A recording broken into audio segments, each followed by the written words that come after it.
हर Indian की bucket list में एक जगह ज़रूर होती है, गोवा।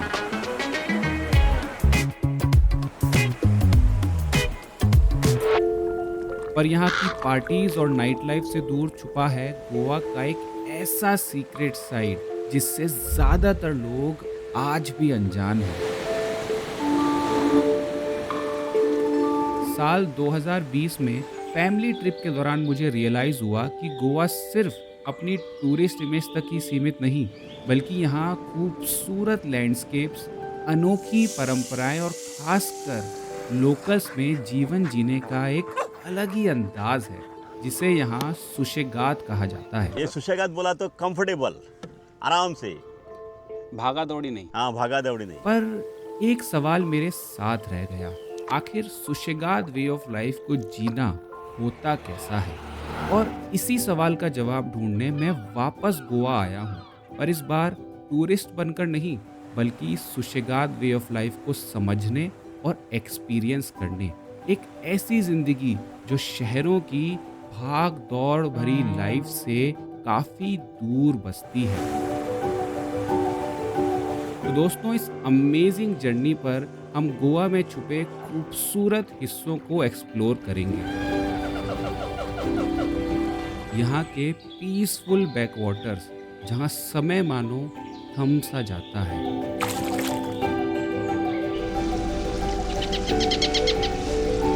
गोवा के फेमस मछुआरों के सालों पुराने मछली पकड़ने के तरीकों को बेहद करीब से जानेंगे।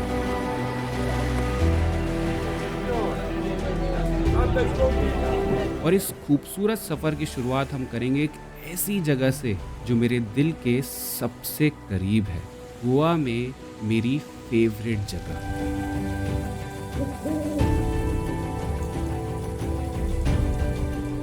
एग्जैक्टली 5 साल पहले कुछ ऐसे ही सीन थे। फुल झाड़ियों के अंदर से जा रहा था मैं, वापस वही दिन याद आ गए।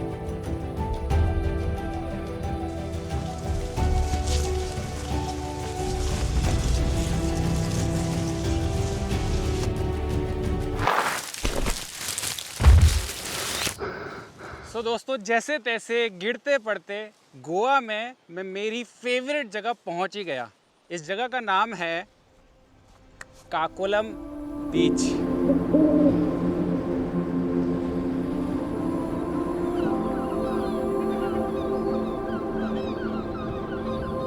ये जगह मेरे दिल के बेहद करीब है। 5 साल पहले मैं अपनी ज़िंदगी के सबसे मुश्किल दौर से गुज़र रहा था और तब ये जगह मुझे मिली। यहाँ बैठ मैं अपनी परेशानियों से कुछ पल के लिए गायब हो गया और बहुत अरसे बाद मेरे अंदर का बच्चा बिना वजह मुस्कुरा उठा।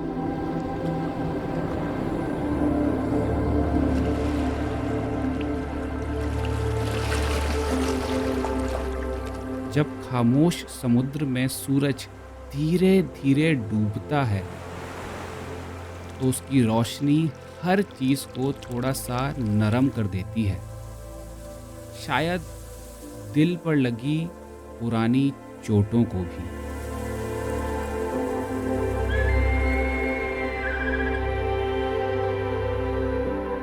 गोवंस की रोज़मर्रा की ज़िंदगी में मछली एक बहुत अहम हिस्सा है और यहाँ के मछुआरे सदियों से एक खास तरीके से मछली पकड़ रहे हैं। इन मछुआरों को यहाँ रापुणकार कहा जाता है। हम जल्द ही इस परंपरा को करीब से एक्सपीरियंस करेंगे, पर उससे पहले एक जगह है जो मैं आपको दिखाने के लिए बहुत एक्साइटेड हूँ।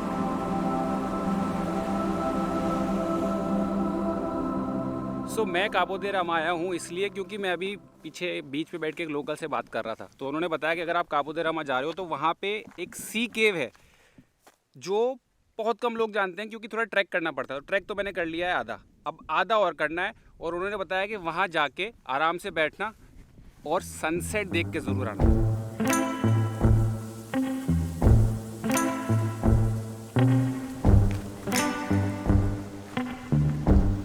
इंटरेस्टिंग है भाई यहाँ पे, मतलब पीछे एक हट भी है और ताला लगा हुआ है वैसे बाय द वे। अगर ये हट है तो मतलब लोग यहाँ तक आते हैं, तो मतलब मैं सही जा रहा हूँ। होपफुली आगे जब जाऊँगा तो सी केव दिख जाएगी। चलते हैं।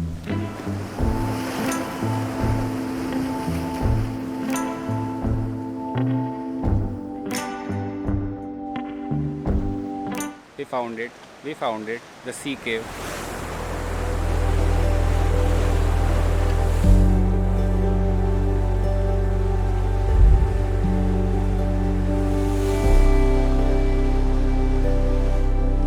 थोड़ी सी भी चूक और स्नान हो जाएंगे अच्छे वाले।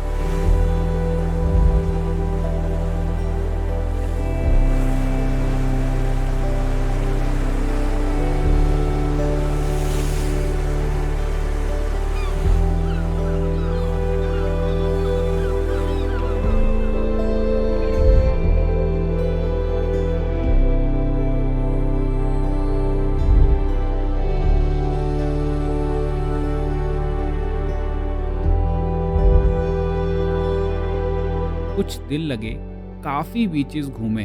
रापुणकारों को ढूंढना आसान नहीं था, पर फिर एक दोपहर वो मेरे सामने थे।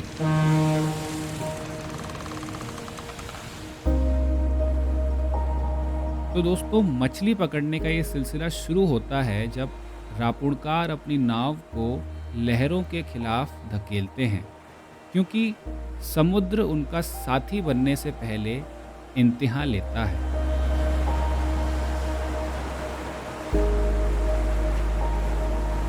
लहरों पर सवार रापुणकारों की नाव अपने साथ एक खास जाल लेकर चलती है, जिसे रापुण कहा जाता है।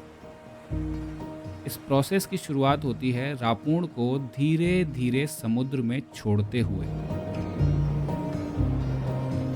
और इस जाल का एक हिस्सा किनारे पर खड़े कुछ मछुआरों के हाथों में होता है, वही किनारा जहां से नाव ने अपना सफर शुरू किया था।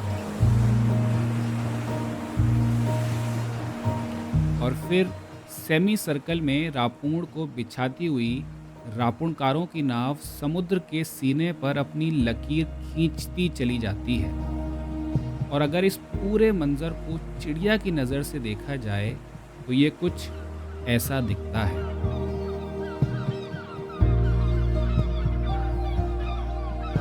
जाल बिछाकर जब नाव वापस किनारे लौट आती है, तो अब रापुण के दोनों सिरे किनारों पर खड़े रापुणकारों के हाथों में होते हैं।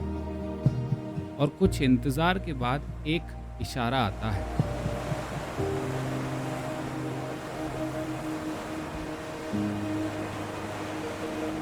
और इस एक इशारे के साथ अलग अलग हाथ एक साथ चलने लगते हैं।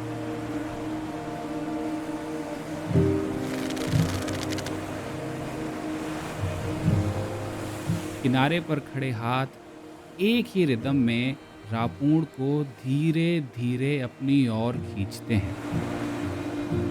यहाँ ताकत से ज़्यादा ज़रूरी होती है टाइमिंग और एक दूसरे पर भरोसा।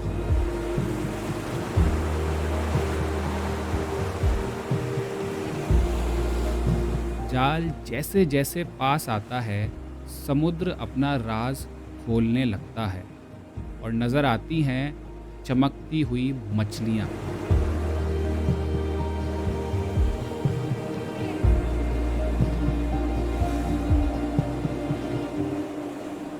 और फिर काफ़ी इंतज़ार के बाद मछलियाँ आखिरकार किनारे पर होती हैं।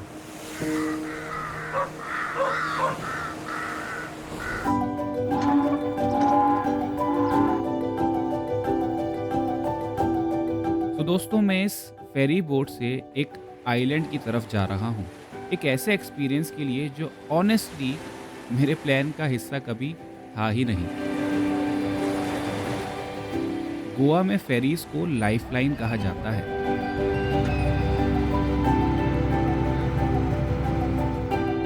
क्योंकि ये आइलैंड्स के साथ साथ गोवंस की डेली लाइफ को भी जोड़ती हैं। और शायद इसीलिए पैसेंजर्स और टू व्हीलर्स के लिए ये फेरी राइड बिल्कुल फ्री होती है।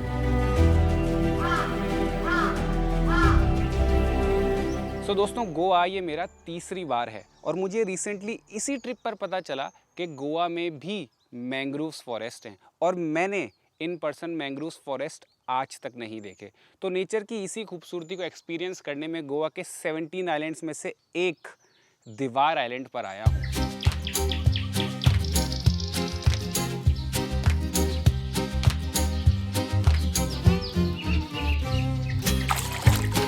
दीवार एक बहुत ही पीसफुल और ब्यूटीफुल आइलैंड है और यहाँ हर मोड़ पर एक से बढ़कर एक प्यारे घर नजर आते हैं।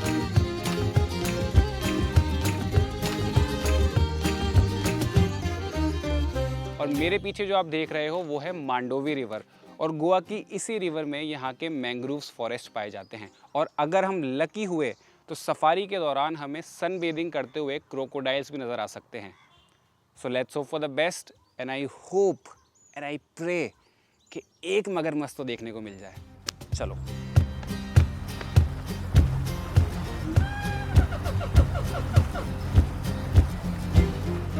So myself, Amrut, and I stay on this island of Vashi. Okay, so this is the only place in Goa where I have to take 2 ferries to reach over there. Okay, and we are staying there for 4 generations.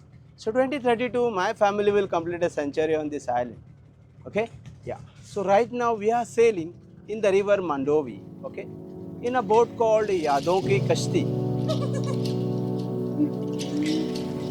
ऐसा लग रहा है मैं ही captain हूँ, मैं ही चला रहा हूँ। ऑल्दो मैं चला कुछ नहीं रहा हूँ, फील आ रही है ऐसे आगे खड़े होके। मांडोवी रिवर का ओरिजिन कर्नाटका के वेस्टर्न घाट्स में होता है और लगभग 117 किलोमीटर का सफ़र तय करते हुए ये नदी आखिरकार गोवा से गुजरती हुई अरेबियन सी से मिल जाती है। So we can just encircle that Panjim or that big island and come back to this place, okay? हाँ, नो प्रॉब्लम, चलेगा चलेगा चलेगा चलेगा। So उसमें 2 दिन लगेंगे।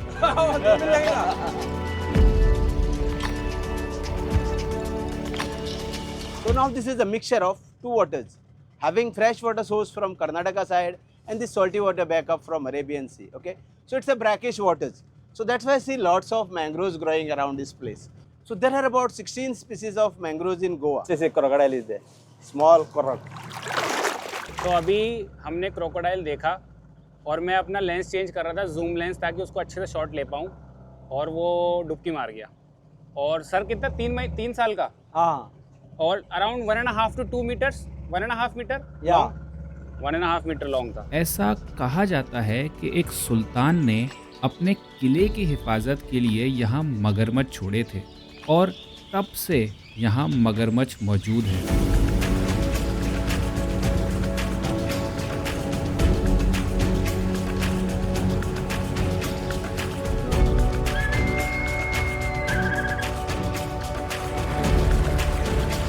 ये तो बहुत खूबसूरत लग रहा है। हाँ, ऐसा लग रहा है कि अमेज़न रिवर फॉरेस्ट के अंदर से जा रहे हैं।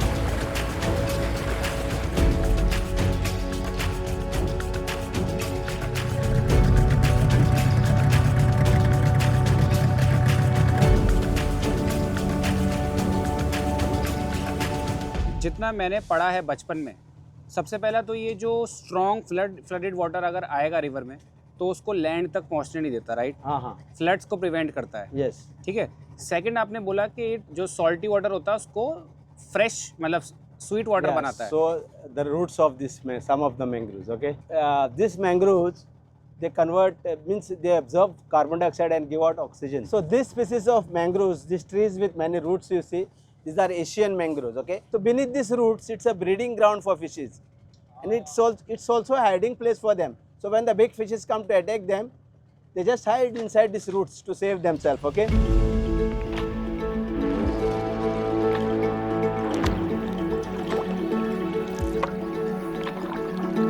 So these are aerial roots called pneumatophores, okay? So these roots supply oxygen to the submerged roots. They are also known as breathing roots. Sunset के वक्त सफारी करने को मिला भाई, मज़ा आ गया। क्या वाइब्रेंट कलर्स देखने को मिल रहे हैं और मौसम भी बहुत शांत in the sense temperature wise कम हो गया है और मेरे सामने ही सनसेट हो रहा है भाई, मज़ा आ गया। जितना मैंने सोचा था, जितना मैंने एक्सपेक्ट किया था उससे बेहतर। बहुत बेहतर। तो दोस्तों, मेरी एक ख्वाहिश अब जल्द पूरी होने वाली थी। एक लोकल के घर उनके साथ होम कुक्ड गोवन खाना शेयर करने की। पर उस दरवाजे तक पहुंचने से पहले एक जगह है जो गोवा की मेरी बकेट लिस्ट में काफी समय से इंतजार कर रही है।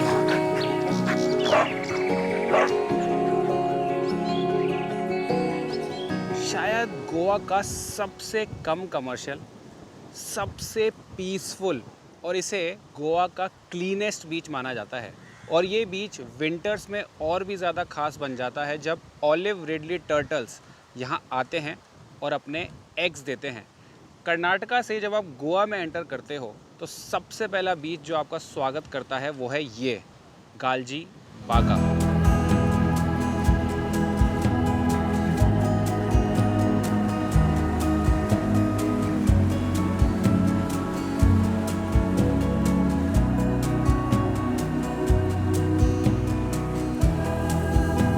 अक्सर ज़िंदगी में सबसे खूबसूरत चीज़ें बिल्कुल सिंपल होती हैं।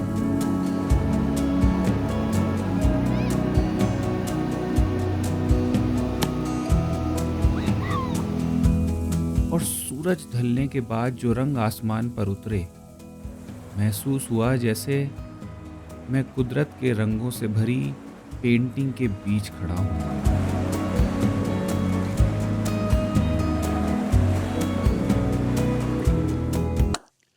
सो दोस्तों, गोवा की एक बड़ी इंटरेस्टिंग हिस्ट्री रही है। ईयर 1510 में पोर्चुगीज़ जब यहाँ आए तो उन्होंने सुल्तान ऑफ बीजापुर से गोवा की टेरिटरी कैप्चर की और उस वक्त उनके लिए ये एक ट्रेडिंग आउटपोस्ट हुआ करता था इंडिया के मसाले यानी स्पाइसेस को यूरोप तक पहुँचाने के लिए। फिर समय बीतता चला गया और ये ट्रेडिंग आउटपोस्ट से बढ़कर पोर्चुगीज़ इंडिया की कैपिटल हो गई और लगभग 450 साल से ज़्यादा उन्होंने यहाँ पे रूल किया, जिस वजह से आज भी गोवा में आपको पोर्चुगीज़ फ्लेवर देखने को मिलेगा। यहाँ का आर्किटेक्चर, यहाँ का कल्चर, सब में पोर्चुगीज़ इन्फ्लुएंस आज भी मौजूद है।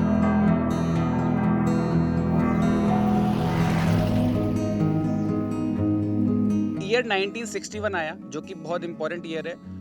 उस दौरान इंडियन आर्म्ड फोर्सेस ने ऑपरेशन विजय लॉन्च किया और उसी के तहत इंडिया ने गोवा को वापस रिक्लेम किया और पोर्चुगल का 450 साल से ज़्यादा का रूल एट द एंड ख़त्म हुआ।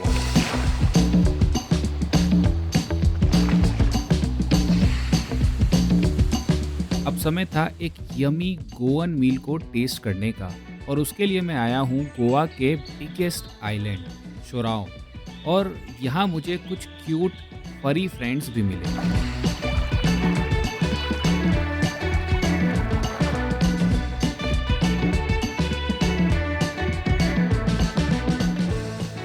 फूल में लगा के रखो। अभी मॉनसून में बहुत ज़्यादा मैं एक तो नाम प्रोनाउंस नहीं कर पाता सर, एक बार।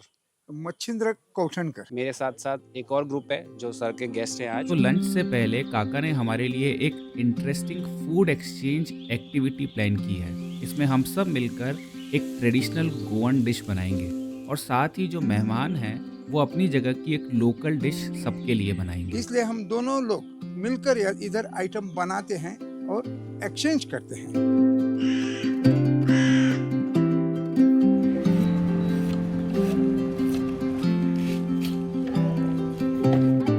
तो शुरुआत होती है ट्रेडिशनल गोवन डिश के साथ, जिसे यहाँ लोकली पातोली कहा जाता है।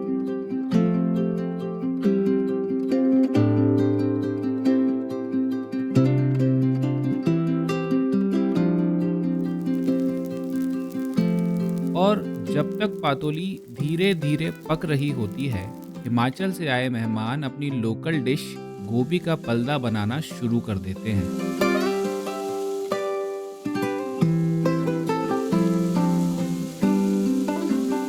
और पलदा को कॉम्प्लीमेंट करती है एक लोकल गोवन डिश खतखते, जो अक्सर फेस्टिवल्स या फैमिली गैदरिंग्स के मौके पर बनाई जाती है।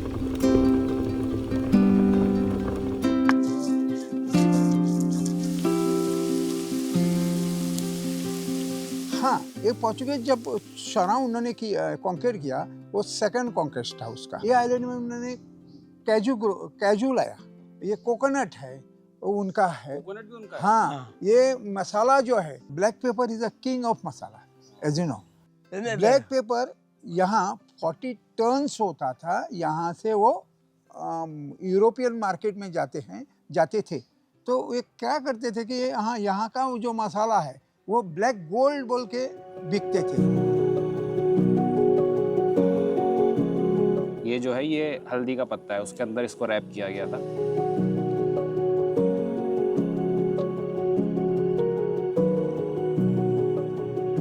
भाई मस्त है, गुजिया जैसा लग रहा है। गुजिया पे मैदा होता है, इसमें मैदे की जगह राइस की लेयर है, ऐसा मान लो। और अंदर कोकोनट का मसाला है, मस्त है।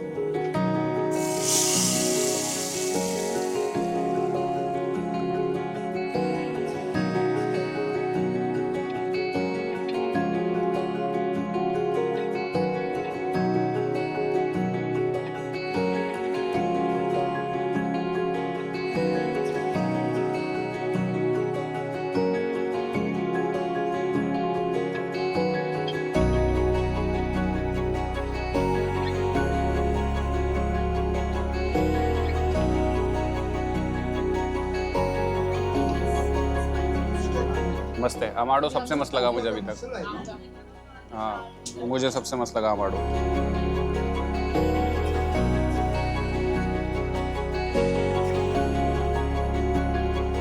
लंच करने के बाद I have come to a local bar. ये है यहाँ की लोकल ड्रिंक, बहुत फेमस है, इसे उराक बोलते हैं।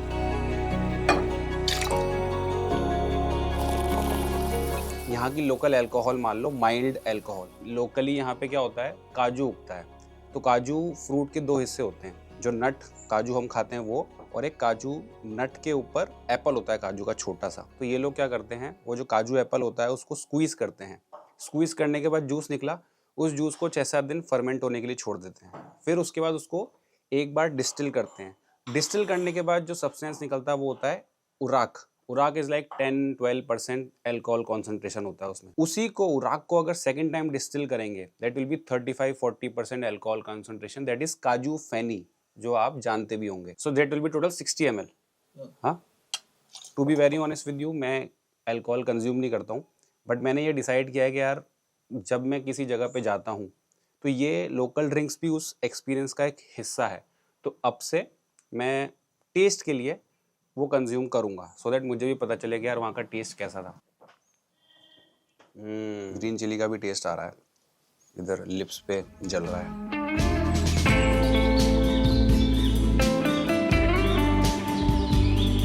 ज़्यादातर लोग गोवा को बीचेस के लिए जानते हैं, पर मैं गोवा के उस हिस्से को देखने निकला हूँ जो बीचेस से दूर पीसफुल बैकवाटर्स के बीच बसता है। वो ज़िंदगी जो अक्सर नज़र नहीं आती।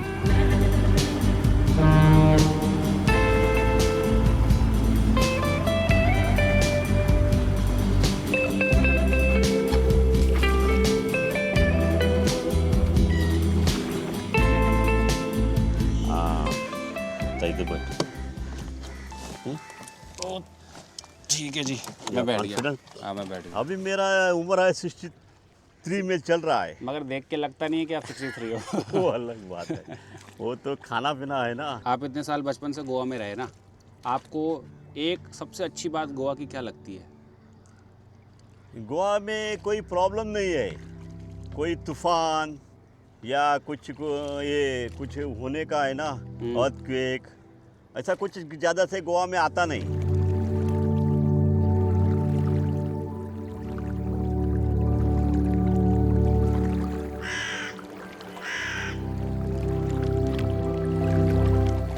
उधर पानी ज़्यादा है, इधर तो 2 मीटर, अच्छा, 2-2.5 मीटर ऐसा ही। अच्छा, 2-2.5 मीटर के अंदर भी आदमी डूब सकता है क्या?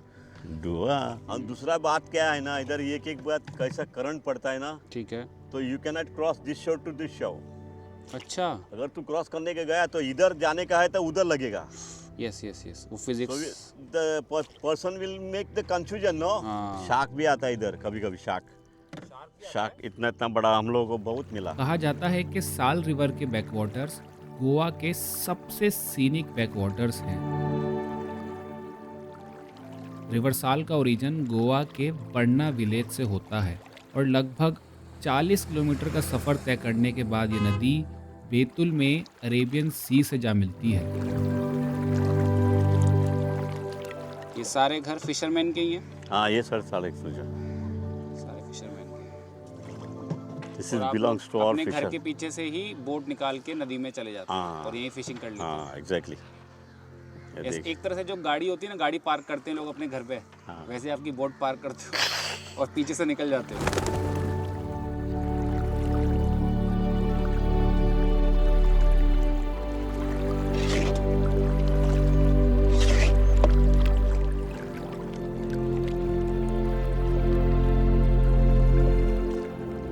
जैसे अभी अपन इसके रिवर के माउथ पे हैं, तो जैसे अगर अपन पानी टेस्ट करें तो हल्का सा सॉल्टी हल्का है। सा ये बारिश अभी हुआ ना, हाँ, मतलब बहुत हल्का सा सॉल्टी है, अप्रैल मई में पूरा खाटा है। क्योंकि वहाँ से पानी बहुत ज़्यादा आता है। हाँ मतलब जब पानी अंदर से मानसून में ज़्यादा आएगा तो ऑब्वियसली बात है कि यहाँ पे बहुत खारा हो जाएगा। खारा हो जाएगा। अभी बारिश निकला है तो पानी कम सॉल्टी है। आँख को बैठे खा। ये हैं गोवा के फिशिंग ट्रॉलर्स, जिनके लिए साल नदी उनका घर है।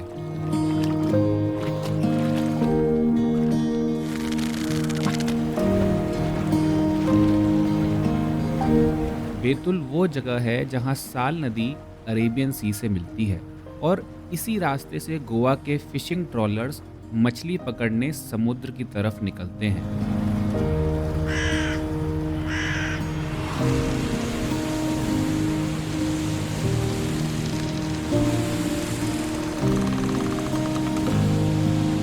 ये सफ़र सिर्फ कुछ घंटों का नहीं बल्कि कई दिनों तक मछुआरे इन्हीं ट्रॉलर्स पर रहते हैं और लहरों के बीच मछली पकड़ते हैं।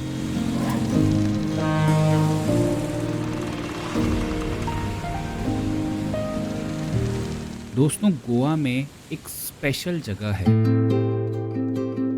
फॉन्टेनियस, जहां पोर्चुगीज एरा के खूबसूरत घर आज भी मौजूद हैं। और इन घरों को अंदर से देखने की क्यूरियोसिटी मुझे फॉन्टेनियस खींच लाई। आयरितो के घर, जिनसे मेरी मुलाकात एक म्यूचुअल फ्रेंड के थ्रू हुई। Welcome, Abhijit, and so this is my home, my family home.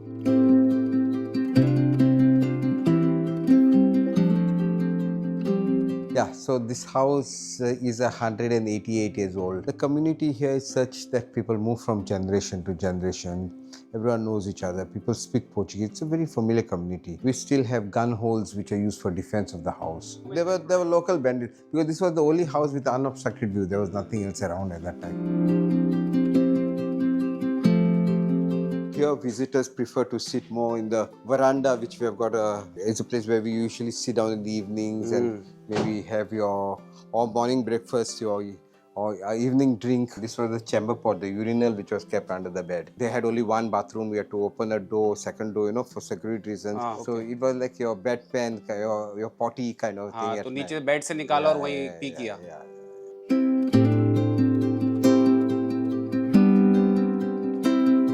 Another thing which you will see is all these shell windows which are there. It's made of shells. It's made of real shells. Yeah. So these are called the oyster shells. Okay. Specifically, they call the window pane oyster shells. But it is available only in two parts of the world. One river in Goa, which is the Chicani River. The other place you will find it is in Philippines. In Philippines, called Capiz. Goa में सब कुछ धीरे होता है। वक्त यहाँ सवाल नहीं करता, बस साथ बैठ जाता है। यहाँ धीरे चलना कमजोरी नहीं, एक समझ है। शायद सुशेगाद कोई तरीका नहीं, बल्कि एक सोच है कि जिंदगी भागने से नहीं, रुकने से समझ आती है। और जब मैंने तेज होने की जिद छोड़ दी तो मुझे गोवा के वो चेहरे नजर आए जो शोर में छुप जाते हैं। इस सफ़र से मैं सिर्फ यादें नहीं लाया, थोड़ा सा ठहराव भी साथ ले आया।